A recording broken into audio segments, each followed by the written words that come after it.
बिस्मिल्लाहिर्रहमानिर्रहीम। अस्सलाम वालेकुम स्टूडेंट्स, आज हम डिस्कस करेंगे ओरिएंटेशन इन इलेक्ट्रोफिलिक सब्स्टिट्यूशन रिएक्शन का सेकंड लेक्चर। जो फर्स्ट लेक्चर है उसमें हमने तफसील से डिस्कस कर लिया था कि जो ऑलरेडी प्रेजेंट इलेक्ट्रोफाइल है बेंजीन रिंग पर, ऑलरेडी प्रेजेंट जो सब्स्टिट्यूट है बेंजीन रिंग पर, वो डिसाइड करेगा कि आने वाला इलेक्ट्रोफाइल किस पोजीशन पर अटैच होगा। या वो आर्थो पैरा पे अटैच होगा या वो मेटा पे अटैच होगा। उसकी रीजन हम तफसील से डिस्कस जो है वो कर चुके हैं कि क्लासिफिकेशन हम तफसील से डिस्कस कर चुके हैं। रीजन आज हम डिस्कस करेंगे कि ऐसा क्यों होता है कि हमने कहा था कि जो ये एक्स है, ये एक्स जो है इसको हमने दो हिस्सों में कैटेगराइज कर दिया था, क्लासिफाई कर दिया था। Those groups which directs the incoming electrophile at ortho and para position only are called orthopara directors, and those groups which directs the incoming electrophile at meta position only are called meta directors। ये हमने दो classification की थी। लेकिन कौन से groups होंगे जो आर्थोपैरा डायरेक्टर होंगे और कौन से मेटा डायरेक्टर होंगे वो इस लेक्चर में डिस्कस करेंगे। और जो आर्थोपैरा डायरेक्टर्स हैं उनके अटैच होने से या उनके प्रेजेंट होने से बेंजीन के ऊपर, जैसे कि एक्स है, क्यों ऐसा होता है कि सारे इलेक्ट्रोफाइल आर्थोपैरा पोजीशन पर ही क्यों अटैक करते हैं या अटैच होते हैं, मेटा पे क्यों नहीं अटैच होते, ये रीजन हमने उसमें डिस्कस नहीं की थी, आज हम डिस्कस करेंगे। तो क्या हमने देख रहे हैं कि आर्थोपैरा डायरेक्टर्स मैं बता चुका हूं क्या होते हैं। यहाँ जो एक्स है ऑलरेडी प्रेजेंट सब्स्टिट्यूएंट है ऑन बेंजीन रिंग, और ये क्या क्या हो सकता है, ये देखें, डाइमिथाइल अमाइन है NCH3 twice, NH2 amino group, hydroxyl group, methoxide. तो ये ग्रुप अगर बेंजीन के ऊपर, मेथॉक्सी ग्रुप है, ये बेंजीन के ऊपर अगर अटैच हो, या क्लोरीन, ब्रोमीन, आयोडीन, या मिथाइल, इथाइल, एन प्रोपाइल, तो इनको देखें, ये सारे ग्रुप्स को अगर आप देखें, इसमें क्या चीज कॉमन नजर आ रही है, हर जो सब्स्टिट्यूएंट है उसके पास लोन पेयर मौजूद है। ऐसी तमाम जो सब्स्टिट्यूएंट्स हैं बेंजीन पर अटैच हो जिसके पास लोन पेयर हो, डायरेक्टली अटैच हो जो बेंजीन के साथ, उसके पास लोन पेयर हो, तो याद रखें वो आर्थोपैरा डायरेक्टर होगा। ये हिंट याद रख लें आप। दूसरा, जो अल्काइल ग्रुप्स हैं ये भी क्या कहलाएंगे, आर्थोपैरा डायरेक्टर्स। ये आपने याद रख लेना है। ये तीन हिस्सों में इसको मैंने कैटेगराइज किया है, उसकी वजह है जो कि मैं बाद में बताऊंगा। फिलहाल आप याद रखें, those groups which have lone pair, those groups which have lone pair and direct on the atom which is directly attached to benzene ring। यानी कि ये जो बेंजीन से डायरेक्ट अटैच होगा तो इसके पास लोन पेयर मौजूद है, इसके पास भी है, इसके पास, तो ये तमाम के पास लोन पेयर है। अगर ये बेंजीन के साथ डायरेक्ट अटैच होंगे तो ये आर्थोपैरा डायरेक्टर्स कहलाएंगे। और ये अल्काइल ग्रुप, इनके पास लोन पेयर नहीं होता लेकिन इसके बावजूद ये आर्थोपैरा डायरेक्टर्स होते हैं। इसकी रीजन हम नेक्स्ट लेक्चर में डिस्कस करेंगे, लेकिन फिलहाल आपने याद रखना है ये सारे क्या कहलाएंगे, आर्थोपैरा डायरेक्टर्स। अब ये आर्थोपैरा डायरेक्टर्स ये वाले क्यों होते हैं, इसकी रीजन हम डिस्कस करेंगे। बुक में तो उन्होंने स्ट्रक्चर बना के नहीं बताया, डायरेक्ट वैसे ही बताया हुआ है। इसकी वजह क्या होती है कि ये आर्थोपैरा डायरेक्टर्स ग्रुप क्यों होते हैं। तो देखिए, मैंने एक स्ट्रक्चर बनाया फिनोल का। तो आपको याद है हमने बेंजीन के स्ट्रक्चर पढ़े थे कि 2 केक्यूले के स्ट्रक्चर पढ़े थे और 3 डेवर के स्ट्रक्चर। किस बुनियाद पर वो स्ट्रक्चर बनाए थे हमने, असल बेंजीन का स्ट्रक्चर तो हमें पता ही नहीं है, रेजोनेंस की बुनियाद पर। तो आज हम डिस्कस करेंगे। अगर आपने रेजोनेंस का टॉपिक नहीं पढ़ा, रेजोनेंस मेथड वाला, अगर आपको याद है हमने बड़ी तफसील से पढ़ा था रेजोनेंस मेथड, वो आपको पता होना जरूरी है। किसमें हमने क्या पढ़ा था, possibility of different pairing schemes of valence shell electrons. Valence shell में पाए जाने वाले जो px, ये जो pz ऑर्बिटल था, हमने कहा था कि ये इधर भी ओवरलैपिंग कर सकता है, ये इधर कर सकता है, ये इधर कर सकता है। फिर हमने कहा था कि ये ओवरलैपिंग चेंज भी हो सकती है, ये एक पॉसिबिलिटी है। अब हमने क्या किया, फिर कहा हमने कि ये इधर भी करेगा, ये इधर करेगा, ये इधर कर लेगा, फिर ये इधर कर लेगा। तो कैक्यूले की 2 पॉसिबिलिटी बनाई थी और डेवर की 3 बनाई थी। अब हमने क्या किया, ये जो 6 कार्बन का रिंग है ये बेंजीन का एज इट इज है, लेकिन साथ हमने OH लगा दिया। इस OH के पास लोन पेयर है और इसके पास भी p ऑर्बिटल है। अब ये p ऑर्बिटल और ये p ऑर्बिटल और ये p ऑर्बिटल तीनों का सेम प्लेन है, यानी कि ये कार्बन है, फर्ज करें कॉर्नर वाला ये कॉर्नर है, तो ये p ऑर्बिटल इस तरह है बेसिकली, और ये अगर पीछे वाला इस तरह, मैं स्ट्रक्चर में पहले बता चुका हूं, ये ऑक्सीजन का लोन p ऑर्बिटल ऐसे है, तो इसका इक्वल डिस्टेंस है इधर भी और इधर भी, तो ये p ऑर्बिटल एक ही प्लेन में है, तो ये p ऑर्बिटल इधर भी ओवरलैपिंग कर सकता है, इधर भी कर सकता है, इधर भी। इसी को हम कहते हैं रेजोनेंस। तो इस बुनियाद को सामने रखते हुए कि ऑक्सीजन का पी ऑर्बिटल इस कार्बन के पी ऑर्बिटल से ओवरलैपिंग जब करेगा तो पाई बॉन्ड जब यहां बन जाएगा तो फिर ये पाई बॉन्ड इधर नहीं बनेगा, तो इसको हम कहते हैं रेजोनेंस। क्योंकि इसका स्ट्रक्चर ड्रॉ करने मैंने रेजोनेंस मेथड में तफसील से समझाए थे। अब इसका स्ट्रक्चर ड्रॉ करते हैं, कैसे ड्रॉ करने हैं। देखिए बेटा, ये लोन पेयर जो है ये इधर शिफ्ट होके पाई बॉन्ड बना देगा यहां पर, ये बात आपने याद रखनी है। जब ये लोन पेयर इधर पाई बॉन्ड बनाएगा तो ये एक पॉसिबिलिटी है, तो इधर जो ये पाई बॉन्ड है ये इसके इस कार्बन के ऊपर नेगेटिव चार्ज बन जाएगा क्योंकि जब ये लोन पेयर इधर शिफ्ट होकर पाई बॉन्ड बनाएगा तो इस कार्बन की वैलेंसी 5 हो जाएगी। अगर हम बॉन्ड आगे शिफ्ट नहीं करते तो 5 वैलेंसी पॉसिबल है नहीं है। अगर मैं इसको यहां बनाना है ना दो बॉन्ड, तो देखें 1 2 3 4 5, तो 5 बॉन्ड हो सकते हैं, नहीं हो सकते। इसलिए इस बॉन्ड को हमने आगे की तरफ शिफ्ट कर दिया, उस कार्बन के ऊपर नेगेटिव चार्ज बना दिया नेक्स्ट कार्बन पर। इसका मतलब है आर्थो पोजीशन पे नेगेटिव चार्ज क्रिएट हो चुका है, और नेगेटिव चार्ज को मैंने बताया था आपको लोन पेयर ही समझना है। और आपको मैंने ये भी बताया था कि रूल्स जो रेजोनेंस है उसकी कंडीशन क्या है, pi bond single bond sigma bond pi bond हो, pi bond sigma bond lone pair हो, तब भी रेजोनेंस हो सकती है। तो यहां पे देखें, ये नेगेटिव चार्ज को मैंने कहा था लोन पेयर समझना है, lone pair sigma bond pi bond, तो फिर रेजोनेंस पॉसिबल है। तो ये नेगेटिव चार्ज फिर पाई बॉन्ड बन जाएगा, और ये पाई बॉन्ड यहाँ पे नेगेटिव चार्ज की शक्ल में फिर दोबारा डेवलप हो जाएगा। ये जब बॉन्ड इधर नेगेटिव चार्ज इधर शिफ्ट होगा तो यहाँ डबल बॉन्ड आ जाएगा, ये डबल बॉन्ड पहले से मौजूद है, तो ये नेगेटिव चार्ज अब पैरा पोजीशन पे शिफ्ट हो गया। आर्थो का नेगेटिव चार्ज आप देख सकते हैं स्ट्रक्चर में कि आर्थो का जो नेगेटिव चार्ज है वो पैरा पोजीशन पे शिफ्ट हो चुका है, नजर आ रहा है आपको। इसी तरह अब फिर देखें, ये negative charge single bond pi bond resonance है, तो फिर ये नेगेटिव चार्ज क्या करेगा, फिर पाई बॉन्ड बन जाएगा, और ये पाई बॉन्ड फिर इस आर्थो पे नेगेटिव चार्ज की शक्ल में डेवलप हो जाएगा, और ये जब इधर शिफ्ट होगा तो ये पाई बॉन्ड पहले से है।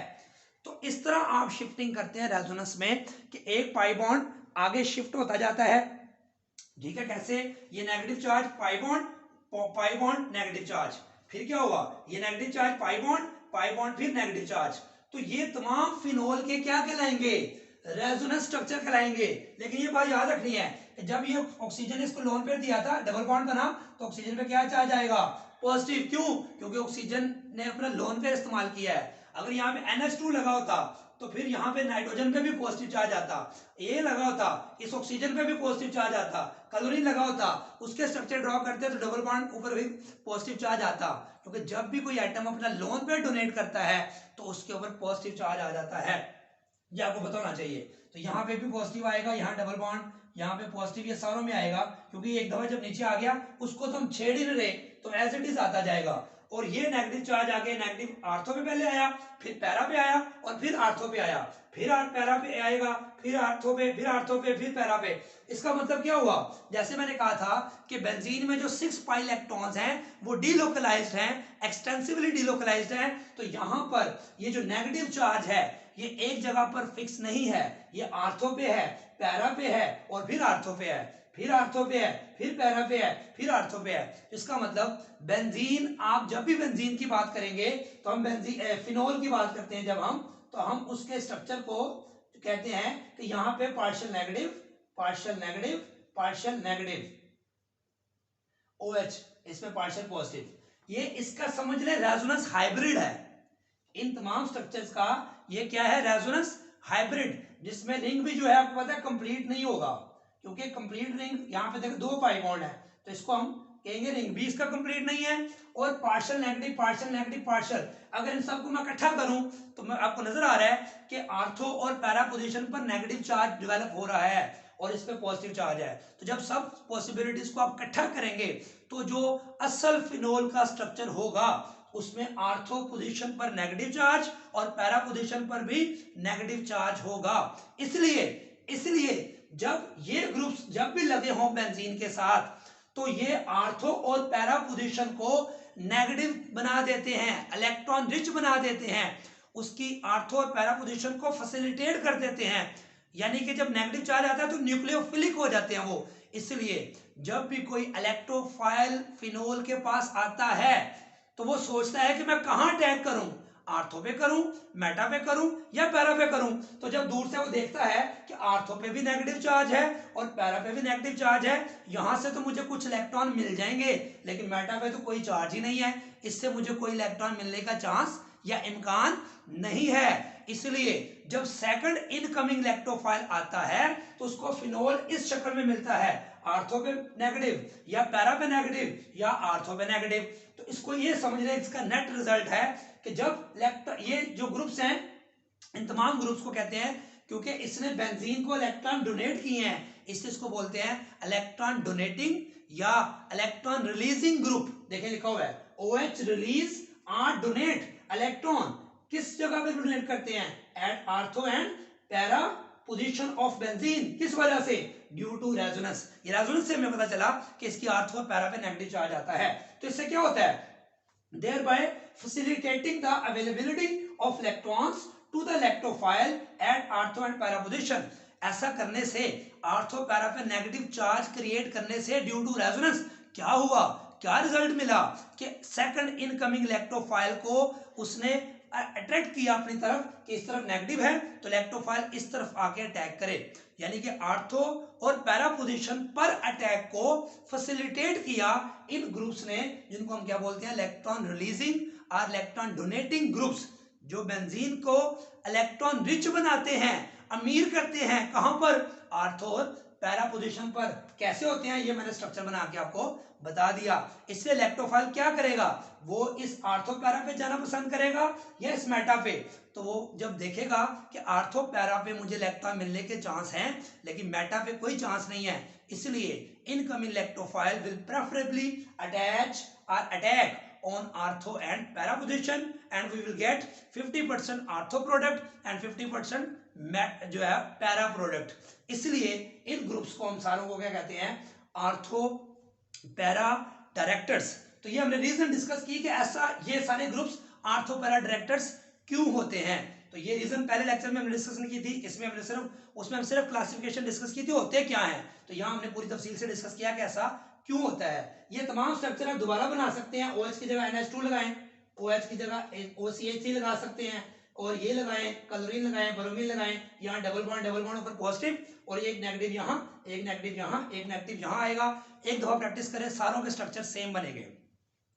ये तो हमने सीख लिया कि ऐसा क्यों होते हैं और कौन से होते हैं आर्थो पैरा डायरेक्टर्स ग्रुप्स, जो इलेक्ट्रॉन डोनर हो, इलेक्ट्रॉन रिलीज करें। ये सारी तफसील मैंने बता दी आपको। अब हम डिस्कस करेंगे इसका कोई रिएक्शन जो है वो क्या है हमारे पास। तो इसके रिएक्शन में देख सकते हैं आप कि ये हमारे पास बेंजीन है, इसकी अगर हम नाइट्रेशन करवाएं, बेंजीन की नाइट्रेशन करवाएं तो क्या बनता है, नाइट्रोबेंजीन। इलेक्ट्रोफिलिक सब्स्टिट्यूशन रिएक्शन हम पढ़ चुके हैं। सल्फ्यूरिक एसिड यहाँ पे कैटलिस्ट है और टेम्परेचर कितना लगा यहाँ पे 50 to 55 degree centigrade temperature require होता है। अब हमने बेंजीन के ऊपर पहले लगा दिया मिथाइल बेंजीन, क्योंकि हम तो पढ़ रहे हैं टॉपिक कि सेकंड इलेक्ट्रोफाइल के ऊपर क्या फर्क पड़ेगा, वो जल्दी आएगा, लेट आएगा, रिएक्टिविटी ज्यादा होगी या कम होगी। तो नाइट्रिक एसिड से जब इसको ट्रीट किया तो मिथाइल बेंजीन को जब नाइट्रेशन की तो टेम्परेचर देखें यहाँ कितना था 50, यहाँ कितना है 30 to 40, और प्रोडक्ट आपको पता है कितनी मिलनी है, क्योंकि ये मिथाइल ग्रुप कौन सा ग्रुप है, आर्थो पैरा डायरेक्टर। तो 50% नाइट्रो ग्रुप आर्थो पे अटैक करेगा और 50% नाइट्रो ग्रुप पैरा पोजीशन पे अटैच होगा। ये परसेंटेज थोड़ी फर्क भी हो सकती है, ये डिपेंड करता है कंडीशन पर। फिलहाल हम इसकी बात नहीं कर रहे, हम समझने मेजर प्रोडक्ट आर्थो बनेगी और मेजर प्रोडक्ट पैरा बनेगी। लेकिन फर्क क्या है, इधर भी हमने सब्स्टिट्यूशन की, इधर भी सब्स्टिट्यूशन की, लेकिन इधर सब्स्टिट्यूशन जो है वो सॉफ्ट कंडीशन पे हो रही है और इधर सब्स्टिट्यूशन जो है वो सीवियर कंडीशन पे हो रही है इसके कंपैरेटिवली। देखे ना 30 टेम्परेचर कम है और 50 टेम्परेचर ज्यादा है।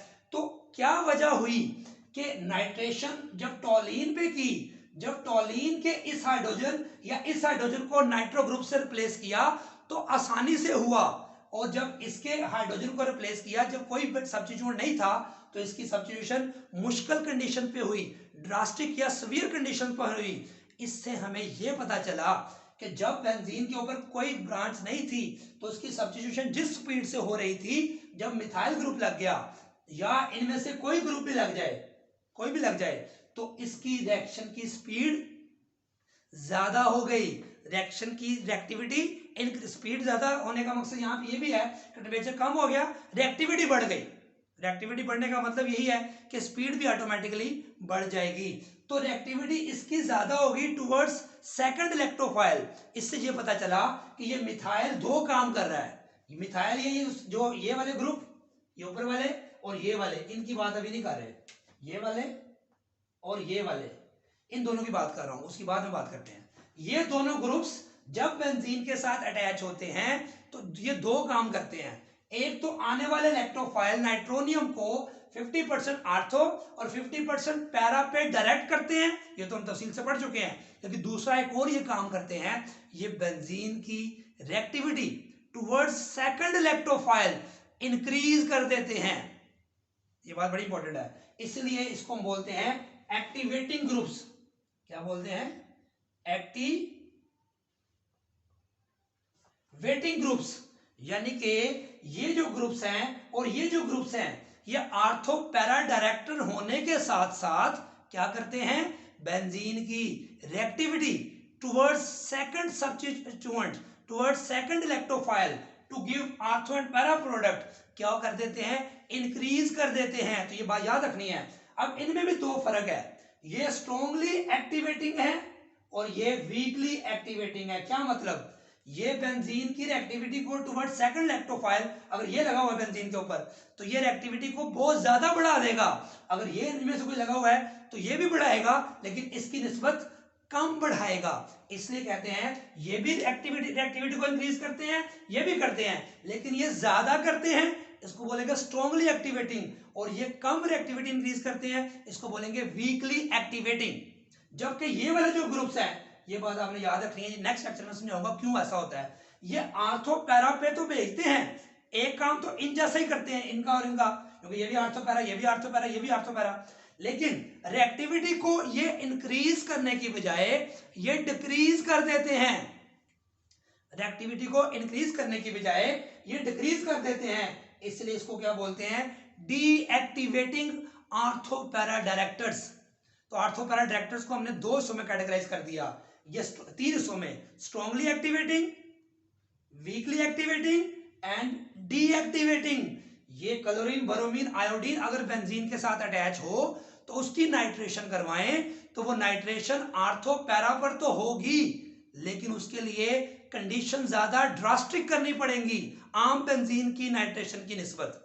इससे पता चला कि ये ग्रुप क्या कहलाते हैं? डीएक्टिवेटिंग, ये स्ट्रॉन्गली एक्टिवेटिंग और ये वीकली एक्टिवेटिंग। जो ऑब्जेक्टिव के लिए आपको सारा बताया है, इसको आपने याद रखना है। ये फर्क मैंने ये रिएक्शन लिखना नहीं है आपने, ये सिर्फ समझाने के लिए बताया कि ये हार्ड कंडीशन पे हो रहा है और ये सॉफ्ट कंडीशन पे हो रहा है। अब अगर कहता है कि आप किसी रिएक्शन की कंडीशन मजीद टफ कर दें, मजीद सवियर कर दें, तो क्या होगा?